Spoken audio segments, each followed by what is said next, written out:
ত্বক রোদে পুড়ে গেছে, কালচে দাগ যাচ্ছে না? মাত্র 3টা জিনিসে বানিয়ে নাও ঘরোয়া ম্যাজিক ফেস প্যাক। ফল দেখলে চমকে যাবে। আজ আমি তোমাদের দেখাচ্ছি বেসন, দুধ আর হলুদের ফেস প্যাক, যেটা আমি নিজেও সপ্তাহে 2বার ব্যবহার করি। তো দেরি না করে চলো জেনে নিই কীভাবে এই ফেস প্যাকটি বানাতে হবে। প্রথমে 2 চামচ বেসন, এটা আমাদের মুখ পরিষ্কার করতে সাহায্য করে। তারপর 1 চামচ কাঁচা দুধ, এটি ত্বক নরম করতে সাহায্য করে।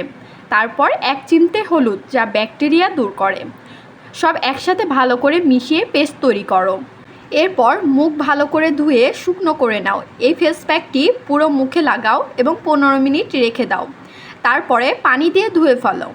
ফলাফল: প্রথমবার ব্যবহারের পরে ত্বক হবে উজ্জ্বল, পরিষ্কার আর সফট। নিয়মিত ব্যবহার করলে দাগ কমে, ত্বক ফর্সা হয়, একেবারে গ্লো করে। তোমার স্কিনে যদি অনেক দাগ, কালচে ভাব বা ব্রণের দাগ থাকে, তাহলে এই প্যাকটি মিস করো না। ভিডিওটি ভালো লাগলে একটা লাইক দিও, আর এমন আরও ঘরোয়া বিউটি হ্যাক পেতে চ্যানেলটা সাবস্ক্রাইব করে পাশে থেকো।